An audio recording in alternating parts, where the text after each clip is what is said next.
BRS party జూబ్లీస్ లో జోరుగా ప్రచారం చేస్తా ఉంది. ఇందులో భాగంగా మాజీ ఎమ్మెల్యే పైలట్ రోహిత్ రెడ్డి ఇంటింటి ప్రచారంలో పాల్గొంటా ఉన్నారు. ప్రచార సరళి ఎట్లా ఉందనేది ఆయన అడిగి తెలుసుకుందాం. సార్ చెప్పండి, ఎట్లా ఉంది ప్రచారం, ఎట్లా నడుస్తా ఉన్నది? ఈ రోజు చూస్తుంటే ఇక్కడ సోమాజిగూడ డివిజన్ లో మరి ఇమాంగూడ, హబీబాగ్ ఈ రోజు ప్రచారం చేసుకుంటూ తవక్కల్ నగర్ లో కూడా ప్రచారం చేసుకుంటూ ఇక్కడికి రావడం జరిగింది.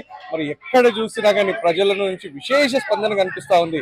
ముందుగా గోపన్న చేసిన సేవలు, గోపన్న గతంలో ప్రజలకు అన్ని విధాలుగా కూడా అందుబాటులో ఉండి 24 గంటలు కూడా ఎప్పుడు ఏ సమస్య వచ్చినా ఆయన అందుబాటులో ఉండేవాడని చెప్పి, అంతేకాకుండా ఈ ప్రాంతం ఈ మాత్రం అభివృద్ధి చెందిందంటే అది గోపన్న పుణ్యమే అని చెప్పేసి ప్రతి ఒక్కరు కూడా మాగంటి గోపీనాథ్ గారిని గుర్తు చేసుకుంటా ఉన్నారు. అంతేకాకుండా ప్రతి ఒక్కరు కూడా అంటే పెద్దవాళ్ళు కావచ్చు, యువత కావచ్చు, మహిళలు కావచ్చు, ఎవ్వరు చూసినా కానీ మరి కాంగ్రెస్ వాళ్ళు మమ్మల్ని మోసం చేసిర్రు, కాంగ్రెస్ ప్రభుత్వం అబద్ధాలు చెప్పి ఈ రోజు ఈ పరిస్థితికి వచ్చింది, హైదరాబాద్ లో ఈరోజు అన్ని సమస్యల మయంగా మారింది, మేము తప్పకుండా వీళ్ళకి బుద్ధి చెప్తాం, ఈసారి తప్పకుండా మళ్ళీ కారు గుర్తుకోటి చేసి గతంలో గోపీనాథ్ గారిని ఏ విధంగా అయితే గెలిచినామో ఈసారి కూడా మళ్ళీ సునీతమ్మ గారినే గెలిపిస్తామని చెప్పి, మాగంటి సునీత గోపీనాథ్ గారికి బంపర్ మెజార్టీతో గెలిపిస్తామని చెప్పేసి ప్రజలందరూ కూడా తెలియజేస్తా ఉన్నారు. తప్పకుండా ఈ ఎన్నికల్లో భారీ మెజారిటీతోని కారు బీఆర్ఎస్ పార్టీ ఘన విజయం సాధించబోతా ఉంది. అయితే కాంగ్రెస్ పార్టీ అభ్యర్థి నవీన్ యాదవ్ నిన్న కొన్ని హెచ్చరికలు చేయడం జరిగింది.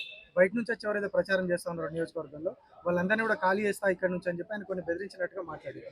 దాని గురించి ఈ రోజు ఆ ధోరణి ఏదైతుందో ముఖ్యమంత్రి రేవంత్ రెడ్డి గారి ధోరణినే వాళ్ళందరూ కూడా అవలంబిస్తా ఉన్నారు.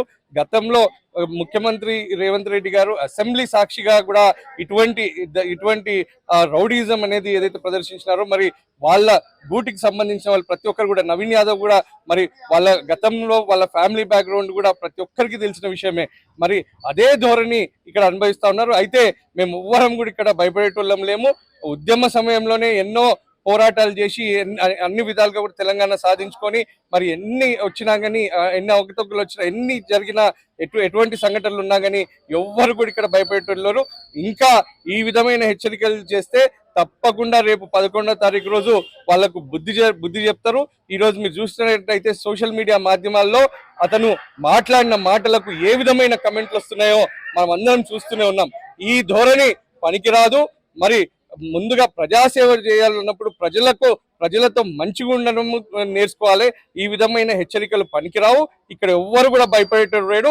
ఇంకా రెట్టింపు ఉత్సాహంతో మరి ఆయన మాట్లాడిన మాటలకు మరి ఈరోజు చూసినట్టయితే వివిధ ప్రాంతాల నుంచి ఇంకా గులాబీ దండు కదిలింది. ఈరోజు చూస్తా ఉన్నారు మా ప్రచారంలో దాదాపు 200-300 మంది ఈ స్వచ్ఛందంగా వచ్చి ఈరోజు మేము మద్దతుగా ఉంటున్నామని చెప్పి వస్తా ఉన్నారు. ఇంకొకటి, మైనార్టీలను ఆకర్షించేందుకని అజారుద్దీన్ కి మంత్రి పదవి ఇవ్వబోతున్నారని చెప్పి ప్రచారం. నేను ఇప్పుడే కొంతమంది పెద్ద మనుషులతో కలిసినాను, మైనార్టీ పెద్దలు.